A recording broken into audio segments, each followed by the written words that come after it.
નમસ્કાર વિદ્યાર્થી મિત્રો, આજે ધોરણ 10 ના સ્વાધ્યાયની અંદર આપણે આગળ વધીએ.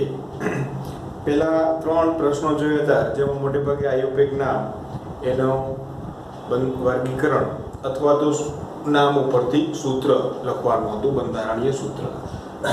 હવે પ્રશ્ન નંબર 10.4 કે જેમાં એવું કીધું છે કે કોની દ્વિધ્રુવીય ચાક માત્રા સૌથી વધારે હશે.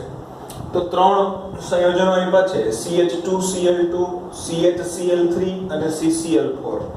આના વિશે તો આપણે ભણી ગયા કે ચારે બાજુ ક્લોરીન જોડાયેલું છે, એમની રચના છે એ સમચતુષ્ફલકીય છે, સમમિતીય રચના હોય એટલે CCl4 ની અંદર દ્વિધ્રુવીય ચાર્જ માત્રા ચારે બાજુ વહેંચાય એટલે પરિણામી μ છે એ 0 થશે. અહીંયા CHCl3 ની અંદર 3 ક્લોરીન છે અને 1 હાઇડ્રોજન છે. 0 નહીં થાય પણ એની ઓછી હશે 1.03 ડીબાય. જ્યારે CH2Cl2 ની અંદર 2 ક્લોરીન અને 2 હાઇડ્રોજન છે એટલે આની અંદર 2 ક્લોરીન છે એની ચાક માત્રા ક્લોરીન તરફ હશે અને 2 હાઇડ્રોજન છે એની ચાક માત્રા છે એ કાર્બન તરફ હશે. એટલે આની અંદર ધ્રુવીયતા સૌથી વધારે જોવા મળશે અને CH2Cl2 ની દ્વિધ્રુવીય ચાક માત્રા આ ત્રણેયની અંદર વધારે હોય છે અને કેટલી તો કે 1.60 ડીબાય જેટલી હોય છે. તો આવા પ્રશ્નોના ઉત્તર છે એ આપણે આપી શકીએ.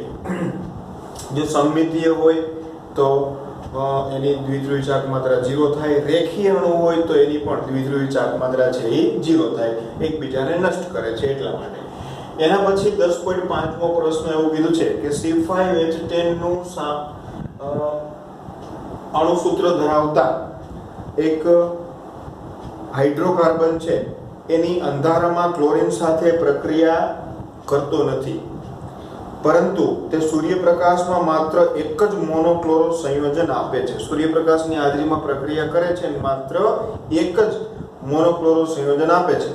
આ હાઇડ્રોકાર્બનનું બંધારણ જણાવો. તો સૌથી પહેલા તો આપણને જે હાઇડ્રોકાર્બનનું સૂત્ર આપ્યું છે કે C5H10, કે આનું સામાન્ય સૂત્ર શું થાય તો કે 5 × 10 એટલે CnH2n.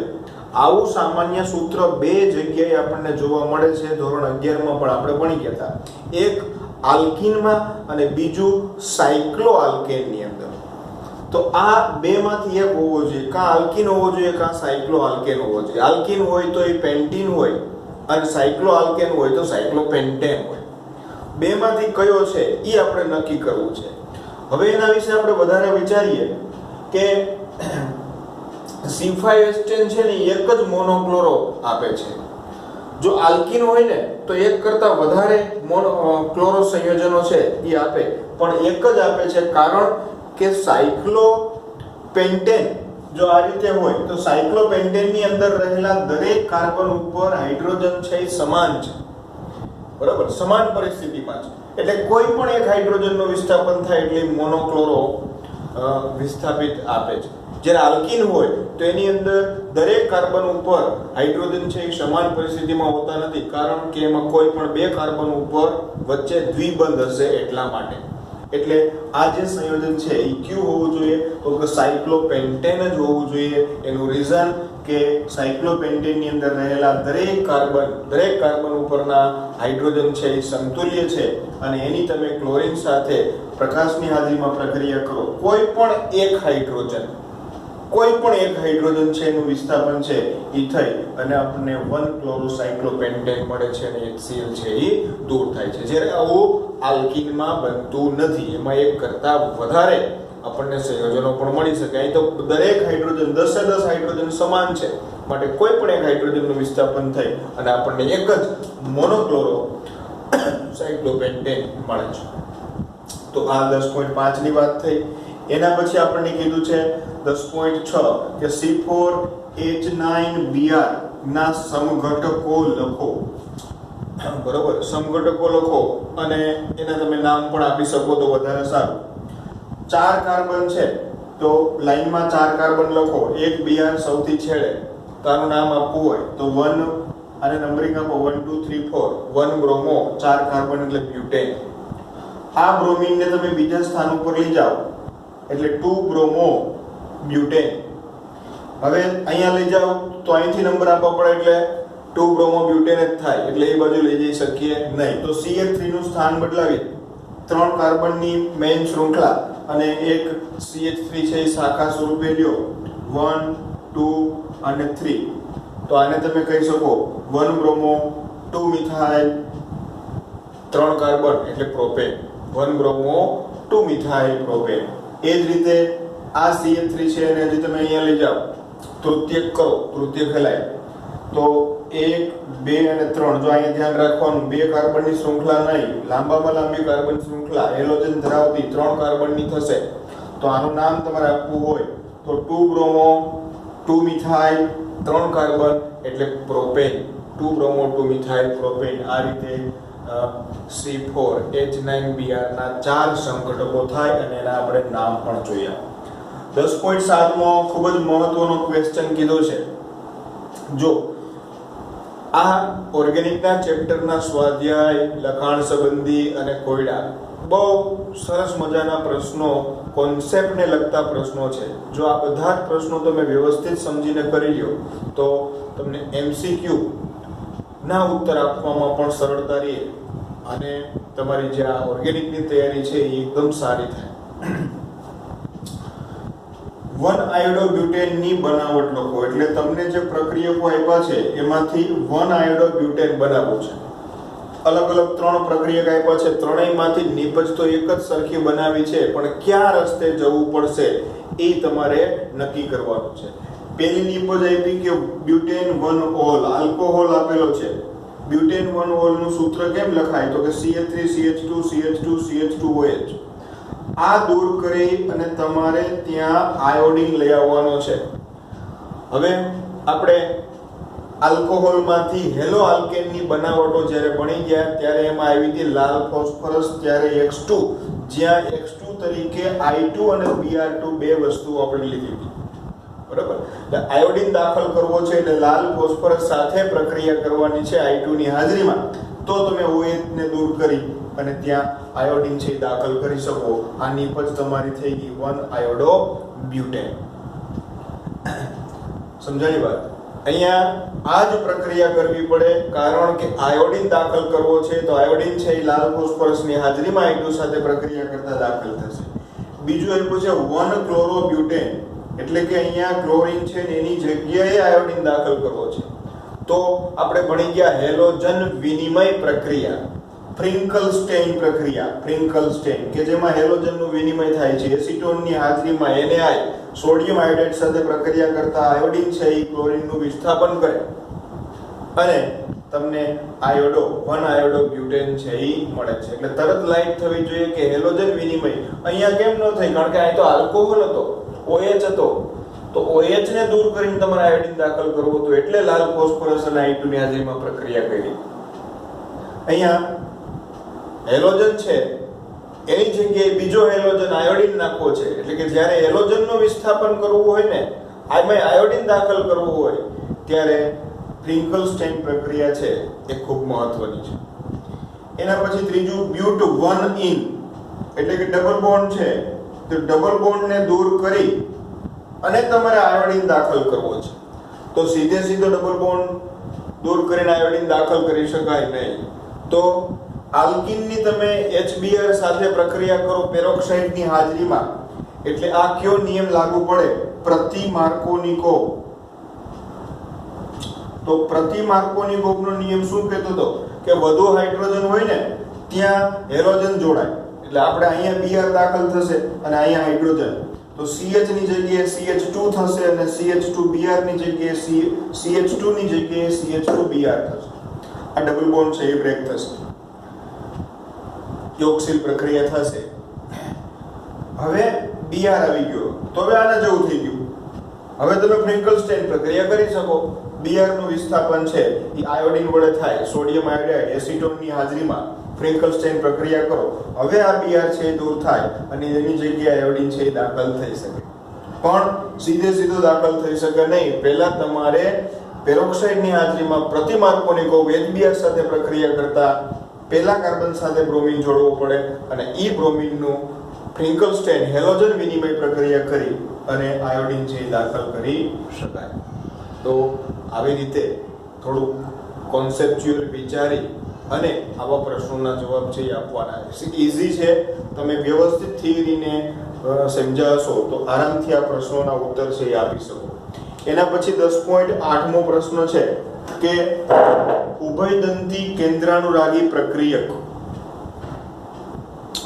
ઉભયદંતી કેન્દ્રાનુરાગી પ્રક્રિયક કોને કહે છે?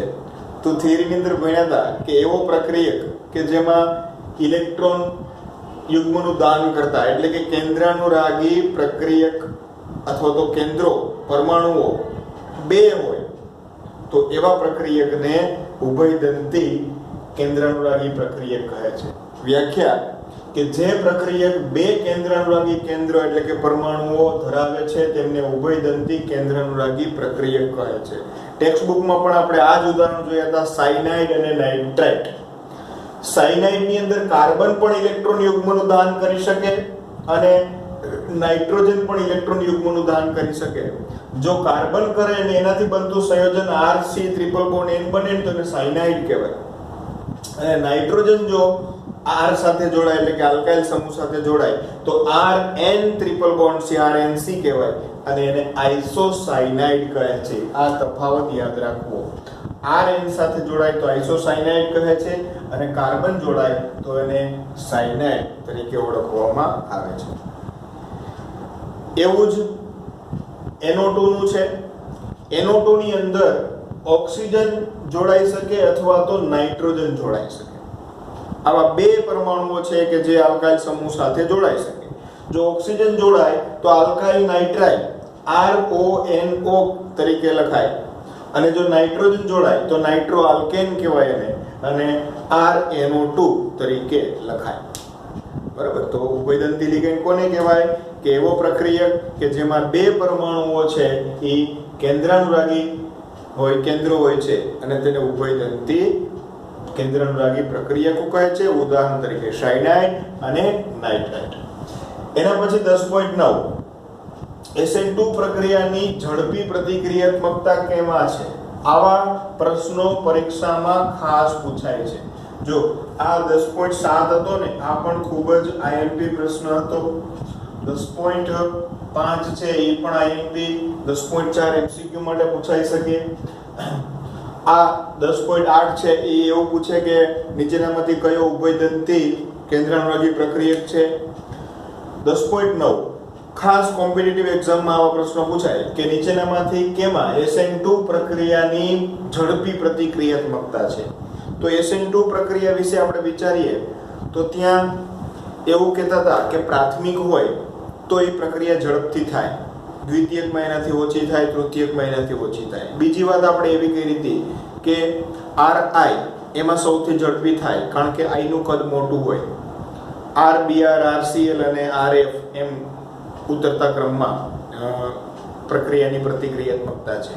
બીજી વાતની આ અવકાશી અવરોધની હતી કે જેમ નાના સમૂહો જોડાયેલા હોય તો અવકાશી અવરોધ ઓછો હશે અને પ્રક્રિયાની પ્રતિક્રિયાત્મકતા વધારે હશે.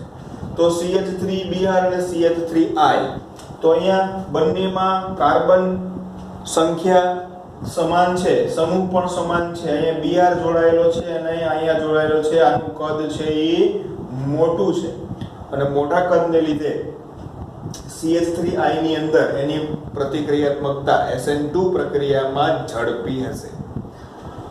બીજું એવું છે કે CH3 thrice CCl, આનો મતલબ કે આ તૃતીયક છે. હેલોજન સાથે જોડાયેલો કાર્બન બીજા 3 કાર્બન સાથે જોડાયેલો છે, તૃતીયક છે. અને CH3Cl આ પ્રાથમિક છે. તો હમણાં જ મેં ચર્ચા કરી એ મુજબ કે SN2 પ્રક્રિયા પ્રાથમિકની અંદર સૌથી ઝડપી થાય છે, એટલા માટે આ સંયોજન એ ઝડપી SN2 પ્રક્રિયા છે એ આપશે કમ્પેર ટુ તૃતીયક સંયોજન. એના પછી 10.10 એવું કીધું છે કે નીચેના પ્રક્રિયકોની આલ્કોહોલ અને સોડિયમ ઇથોક્સાઇડ સાથે બીટા વિલોપન પ્રક્રિયા અથવા તમને નામ આપ્યું છે ડિહાઇડ્રો હેલોજિનેશન. બીટા વિલોપન અથવા તો ડિહાઇડ્રો હેલોજિનેશન પ્રક્રિયા થવાથી મુખ્ય નિપજની આલ્કીન છે એ ઓળખી બતાવો. સેમ પ્રક્રિયા થશે બધામાં. કઈ તો કે બીટા વિલોપન. આપણે ભણી ગયા હતા કે હેલોજન સાથે જોડાયેલા કાર્બનને આલ્ફા કાર્બન કહેવાય, એના પછીના કાર્બનને બીટા કાર્બન કહેવાય અને એના હાઇડ્રોજનને બીટા હાઇડ્રોજન કહેવાય. અમુક વખતે એક કરતા વધારે બીટા હાઇડ્રોજન હોય તો એક કરતા વધારે નિપજો મળે, પણ એવી નિપજનું પ્રમાણ મુખ્ય હશે કે જેની અંદર ડબલ બોન્ડ ધરાવતા કાર્બનની સાથે વધારે આલ્કાઇલ સમૂહ જોડાયેલા હોય એ નિપજ વધારે મળશે. તો આ મુદ્દાને ધ્યાનમાં રાખીને આપણે જોઈએ. પેલું 1 બ્રોમો 1 મિથાઇલ સાયક્લોહેક્ઝેન. જો મિત્રો આયુપેક નામ અને નામ ઉપરથી એના સૂત્રો શું કામે આવશ્યક છે એ તમે જોઈ શકો. અહીંયા તમને નામ આપ્યું છે અને પ્રક્રિયા કરવાની કીધી એટલે તમારે ફરજિયાત એનું બંધારણીય સૂત્ર લખવું પડે તો જ તમે પ્રક્રિયા કરી શકો. 1 બ્રોમો પેલા ઉપર બ્રોમો છે અને પેલા ઉપર જ મિથાઇલ છે અને સાયક્લોહેક્ઝેન છે. અહીંયા મિત્રો હેલોજન ધરાવતો કાર્બન જે આલ્ફા કાર્બન કહીએ તો બે બીટા કાર્બન છે CH3 અને આ. હવે બે જગ્યાએ બીટા વિલોપન પ્રક્રિયા થશે. જો પહેલી વખત આને આપણે લઈએ બીટા કાર્બન, અહીંથી હાઇડ્રોજન દૂર થાય ને અહીંથી હેલોજન, એટલે આ કાર્બન ને કાર્બનની વચ્ચે દ્વિબંધ થશે એક. આને તમે બીટા કાર્બન લ્યો તો આ કાર્બન અને આ CH3 છે એની બદલે CH2 થઈ જશે અને એમની વચ્ચે ડબલ બોન્ડ થશે. હવે આ બે નિપજ મળી. બે માંથી કઈ નિપજ મુખ્ય છે અને કઈ નિપજ ગૌણ છે એ નક્કી કરવા માટે ડબલ બોન્ડ ધરાવતા કાર્બન એક આ અને એક આ વધારે પ્રમાણમાં આલ્કાઇલ સમૂહ જોડાયેલા હોય તો આની સાથે આ એક અને આની સાથે આ વધારે આખો એટલે બે આલ્કાઇલ સમૂહ જોડાયેલા છે. અહીંયા આ ડબલ બોન્ડ ધરાવતા કાર્બન એક આ અને એક આ, આની સાથે એક આખો જ જોડાયેલો છે, એક જ જોડાયેલો છે. એનો મતલબ કે અહીંયા બે આલ્કાઇલ સમૂહ જોડાયેલા છે એટલે આ નિપજને મુખ્ય નિપજ કહેવામાં આવે છે. આનું નામ થશે 1 મિથાઇલ સાયક્લોહેક્ઝીન. આનું નામ થશે સાયક્લોહેક્સાઇલ ઇથિન. આ ગૌણ નિપજ છે, આ મુખ્ય નિપજ છે. ક્લિયર વાત છે? કઈ નિપજ મુખ્ય થાય? દ્વિબંધ ધરાવતા કાર્બન સાથે વધારે સંખ્યામાં આલ્કાઇલ સમૂહ જોડાયેલા હોય. અહીંયા એક જ જોડાયેલું છે જ્યારે અહીંયા બે જોડાયેલા છે એટલે આ નિપજ છે એ મુખ્ય થશે. બીજો એવું છે 2 ક્લોરો 2 મિથાઇલ બ્યુટેન. 4 કાર્બનની શૃંખલા છે. બીજા કાર્બન ઉપર ક્લોરો છે અને બીજા જ કાર્બન ઉપર મિથાઇલ છે. આની બીટા વિલોપન પ્રક્રિયા કરવી હોય તો હેલોજન સાથે જોડાયેલો કાર્બન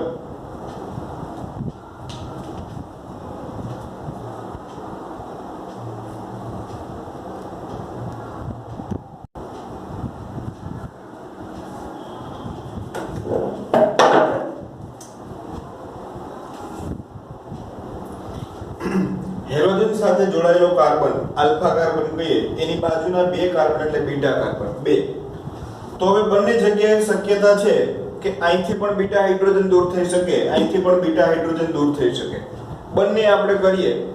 માની લો કે પહેલા અહીંથી દૂર થાય તો અહીંથી હાઇડ્રોજન ને અહીંથી હેલોજન એટલે આ કાર્બન અને કાર્બન બીજા અને ત્રીજા કાર્બન વચ્ચે આ બીજો અને ત્રીજા કાર્બન વચ્ચે દ્વિબંધ બને છે.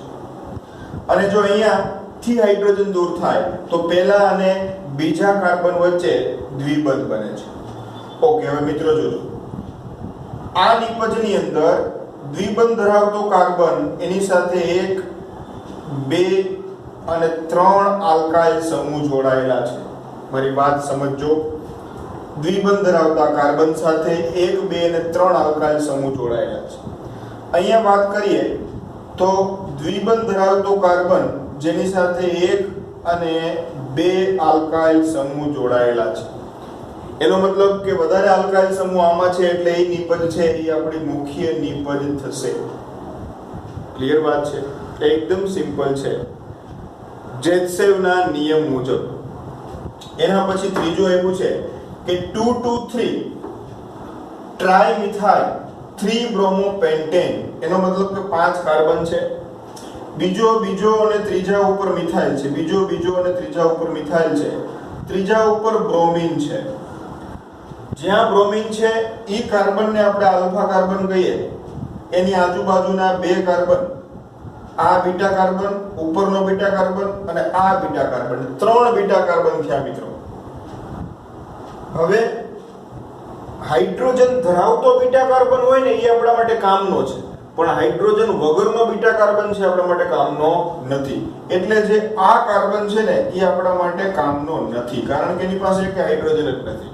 તો એને મૂકી દો સાઈડમાં. આ બે ની વાત કરીએ.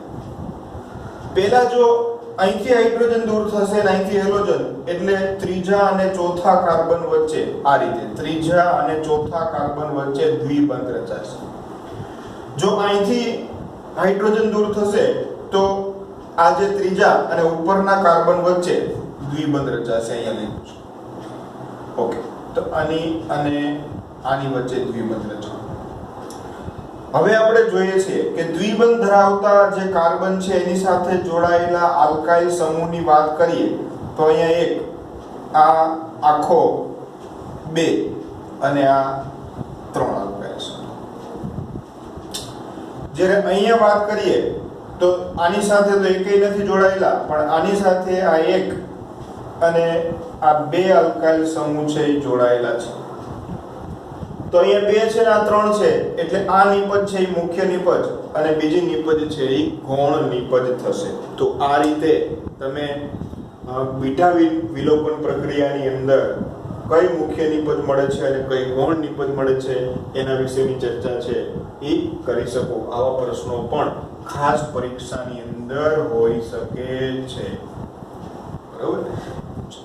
એના પછી સ્વાધ્યાયનો પ્રશ્ન નંબર 10.11, જે પરિવર્તનો છે અને ઓર્ગેનિકની અંદર પરિવર્તનો ઘણા બધા સ્વરૂપમાં પૂછાય. સીધું પરિવર્તન લખો એવી રીતે પણ પૂછાય. MCQ માં પ્રક્રિયા પૂર્ણ કરો, x y આપી દીધા હોય ત્યાં શું આવશે એ પણ એ રીતે પણ પૂછાય. અને પ્રક્રિયકો નિપજો આપી દીધી હોય અને પ્રક્રિયા પરિસ્થિતિ શું આવશે અથવા તો કઈ પ્રક્રિયા કરવી પડશે એવા પ્રશ્નો પણ પૂછાઈ શકે. તો આ ખાસ મહત્વનું છે. જેને આ વસ્તુ આવડી જાય એને ઓર્ગેનિકમાં મોટા ભાગના પ્રશ્નો છે એનું સોલ્યુશન આવડી જાય. પરિવર્તનો. પહેલું પરિવર્તન એવું છે કે ઇથેનોલ માંથી બ્યુટ-1 આયન. સૌથી પહેલા પરિવર્તનમાં જે બે વસ્તુઓ જેમાંથી જે મેળવવાનું છે જે આપ્યું છે એ બેના આપણને સૂત્રો એક જગ્યાએ લખી લેવાય કે ઇથેનોલ CH3CH2OH એમાંથી બ્યુટેન-1 આયન, ઇથેન છે એમાંથી બ્યુટ-1 આયન મેળવવું છે. તો સૌથી પહેલા જો આની અંદર થોડોક 11મા ધોરણનું પણ આવશે. તમે 11મા ધોરણની અંદર આલ્કાઇનની બનાવટ ભણી ગયા, એમાં હતું આલ્કોહોલમાંથી આલ્કાઇન. એની અંદર આ પ્રક્રિયા આવી હતી કે ઇથેનોલ CH3CH2OH એની આ આપણે 12માની છે. આલ્કોહોલમાંથી હેલો આલ્કેનની બનાવટ SO2Cl2 સાથે પ્રક્રિયા કરો એટલે CH3CH2Cl મળે છે. શું થશે તો કે વિસ્થાપન પ્રક્રિયા થશે. આ OH ની જગ્યાએ Cl છે એ દાખલ થાય છે. હવેની વાત છે ને ઈ તમારા માટે આ બુકની અંદર નથી આવી કે CH ટ્રિપલ બોન્ડ CNA, બરોબર. આની સાથે જ્યારે પ્રક્રિયા કરો ત્યારે Na છે એ Cl નું અહીંથી દૂર થાય છે, અહીંથી Cl દૂર થાય અને અહીંથી Na દૂર થાય. આ જે કાર્બન છે એ આની સાથે જોડાશે એટલે કે CH3CH2C ટ્રિપલ બોન્ડ CH બનશે. અને આને તમે નામ આપો 1 2 3 અને 4 એટલે 4 કાર્બન બ્યુટ, પહેલા કાર્બન ઉપર ટ્રિપલ બોન્ડ એટલે બ્યુટ-1 આયન થશે. બ્યુટ-1 આયન. તો આ રીતે ઇથેનોલ માંથી બ્યુટ-1 આયન શું કરવું પડી? પેલું થાયોનાઇલ ક્લોરાઇડ સાથે અને પછી CH ટ્રિપલ બોન્ડ CNA સાથે પ્રક્રિયા કરતા તમે હેલોજનને દૂર કરી અને ત્યાં ટ્રિપલ બોન્ડ ધરાવતા કાર્બન છે દાખલ કરી શકો છો. તો આ યાદ રખાય કે જ્યારે ટ્રિપલ બોન્ડ હેલો આલ્કેન માંથી તમારે ટ્રિપલ બોન્ડ દાખલ કરવો હોય ત્યારે તમે CH ટ્રિપલ બોન્ડ C એને સાથે પ્રક્રિયા કરી શકો. બીજું પરિવર્તન આપ્યું છે કે ઇથેન માંથી બ્રોમો ઇથિન. હવે ઇથેન છે એમાંથી બ્રોમો ઇથિન, બ્રોમિને દાખલ કરવાનો છે અને ડબલ બોન્ડ દાખલ કરવાનો છે. બે વસ્તુ કરવાની છે. તો જો માત્ર ને માત્ર તમારે બ્રોમિન દાખલ કરવું હોય તો તમે કરી શકો, બ્રોમિનેશન પ્રક્રિયા કરી શકો. એટલે પહેલા જ બ્રોમિનેશન પ્રક્રિયા કરો એટલે બ્રોમો ઇથેન બનશે. એક હાઇડ્રોજનનું વિસ્થાપન થઈ અને ત્યાં બ્રોમિન જોડાશે, -HBr થશે એટલે કે બ્રોમો ઇથેન બન્યું. જો સિમ્પલ છે CH3 એક હાઇડ્રોજનનું વિસ્થાપન થઈ અને ત્યાં એક બ્રોમિન જોડાય છે અને હાઇડ્રોજન બીજા બ્રોમિન સાથે જોડાય HBr તરીકે છૂટો પડે, બ્રોમો ઇથેન બન્યું. હવે તમારે આલ્કીન જોઈએ છે તો આવો હેલોજન કે જેની પાસે બીટા હાઇડ્રોજન હોય તો ડબલ બોન્ડ તમે ઈઝીલી દાખલ કરી શકો. કઈ પ્રક્રિયા કરીને? બીટા વિલોપન પ્રક્રિયા. તો અહીંયા તમે આલ્કોહોલીય KOH સાથે આ ખરેખર કઈ પ્રક્રિયા છે? બીટા વિલોપન. આલ્ફા કાર્બન ઉપરથી હેલોજન અને બીટા કાર્બન ઉપરથી હાઇડ્રોજન દૂર થઈ અને બંને વચ્ચે દ્વિબંધ બનશે એટલે કે CH2 ઇથિન બન્યું. હજી તમારે માત્ર ઇથિન જ જોતો, તમારે તો શું જોઈએ છે? બ્રોમો ઇથિન જોઈએ છે. હવે જ્યારે તમે ઇથિનની Br2 સાથે CCl4 માં પ્રક્રિયા કરો ને એટલે ઈ હેલોજિનેશન પ્રક્રિયા છે, યોગશીલ પ્રક્રિયા છે. દ્વિબંધની પરખ માટે વપરાતી પ્રક્રિયા આપણે ભણી ગયા હતા. તો દ્વિબંધ તૂટશે ને બંને જગ્યાએ શું જોડાઈ જશે? હેલોજન. આપણે એક જ જગ્યાએ જોતો હતો પણ જોડાઈ ગયા બંને જગ્યાએ, કાંઈ વાંધો નહીં. 1,2 ડાયબ્રોમો ઇથેન બન્યું. પાછો એકને દૂર કરી નાખો, કોનાથી? બીટા વિલોપન. બે જગ્યાએ જોડાઈ ગયા, કાંઈ વાંધો નહીં. એક જગ્યાએ દૂર કરવું હોય તો પાછી બીટા વિલોપન. આને આલ્ફા અને બીટા, બીટા ઉપરથી હાઇડ્રોજન, આલ્ફા ઉપરથી હેલોજન દૂર થાય એટલે CH2 ડબલ બોન્ડ CHBr બની જશે અને એ બન્યું બ્રોમો ઇથિન. શું બની ગયું? Bromo ethene. તો આ રીતે બ્રોમો ઇથિન બનાવી શકાય ઇથેનમાંથી. જો મિત્રો સ્ટેપ જોજો, સીધું નથી બન્યું. પહેલા તમે હેલોજન દાખલ કર્યો, પછી હેલોજન દૂર કરીને દ્વિબંધ બનાવ્યો, દ્વિબંધમાંથી બ્રોમિન દાખલ કર્યો, બ્રોમિનેશન પ્રક્રિયા CCl4 ની હાજરીમાં યોગશીલ પ્રક્રિયા થઈ, બંને બાજુ બ્રોમિન દાખલ થયા અને ફરીથી બીટા વિલોપન પ્રક્રિયા કરી અને બ્રોમો ઇથિન બનાવ્યું. ત્રીજું પરિવર્તન કે પ્રોપીનમાંથી 1 નાઇટ્રોપ્રોપેન, નાઇટ્રો સમૂહ દાખલ કરવાનો છે અને પ્રોપેન. તો પહેલા તો દ્વિબંધ છે ને એને આપણે દૂર કરવો હોય તો યોગશીલ પ્રક્રિયાઓ HBr સાથે કરો. હવે અહીંયા 1 નાઇટ્રોપ્રોપેન કરવો છે એટલે કે પહેલા કાર્બન ઉપર તો HBr સાથે પેરોક્સાઇડની હાજરીમાં જ્યારે પ્રક્રિયા કરવામાં આવે, પેરોક્સાઇડ, તો વધારે કાર્બન દ્વિબંધ ધરાવતા કાર્બન કે જેની સાથે વધારે હાઇડ્રોજન હોય તો ત્યાં છે ઈ કોણ દાખલ થશે? Br દાખલ થશે અને આપણને મળશે 1 બ્રોમો પ્રોપેન. તમારે જોઈએ છે 1 નાઇટ્રોપ્રોપેન એટલે કે બ્રોમિનની જગ્યાએ નાઇટ્રો સમૂહ દાખલ કરવા માટે AgNO2 સાથે પ્રક્રિયા કરવી પડે. AgNO2 આલ્કોહોલીય માધ્યમની અંદર પાણી સાથે તમે AgNO2 સાથે પ્રક્રિયા કરો એટલે NO2 સમૂહ છે એ દાખલ થાય અને Br ત્યાંથી વિસ્થાપન થાય, AgBr છે એ છૂટું પડે.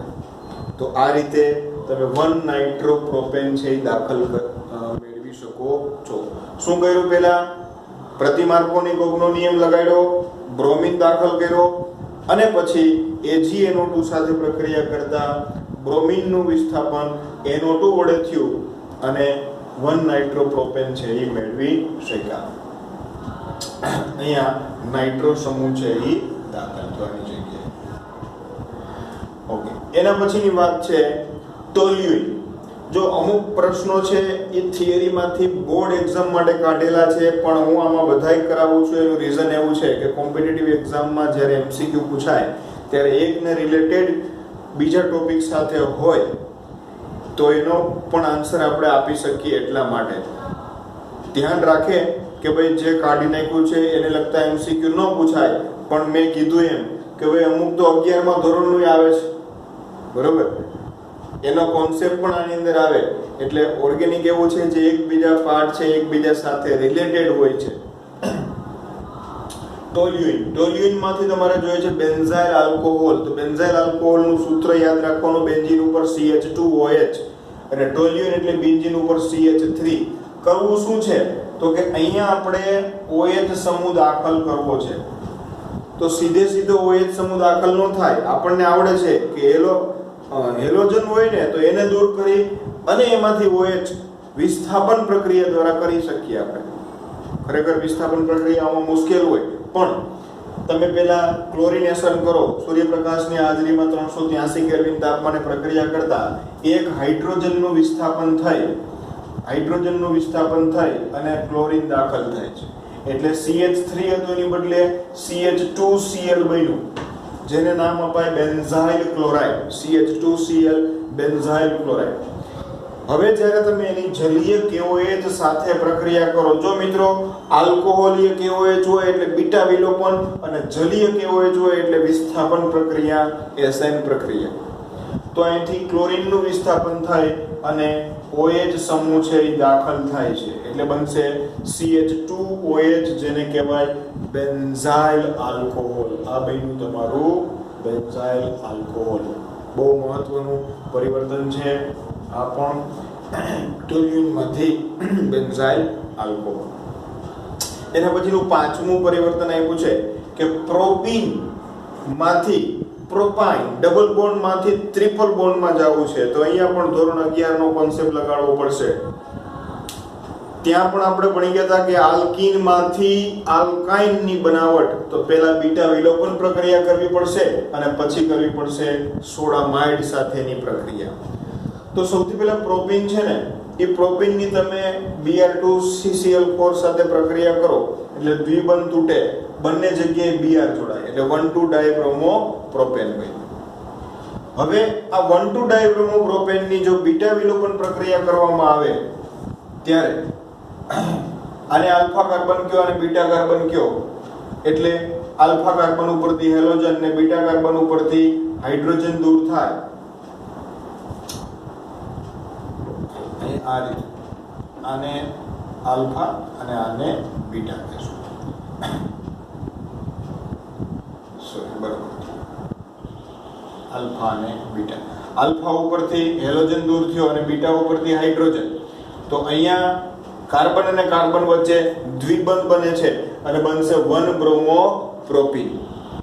હવે 1-બ્રોમોપ્રોપીન બની ગયું ને, તો એની તમે સોડામાઇડ, એને NH2, જો આ યાદ રાખવાનું છે, સોડામાઇડ સાથે પ્રક્રિયા કરવામાં આવે ત્યારે શું કરે છે, અહીંથી હાઇડ્રોજન ને અહીંથી Br એનું વિસ્થાપન કરે અને ત્યાં બનશે C ટ્રિપલ બોન્ડ CH, એટલે કે પ્રોપાઇન બને છે.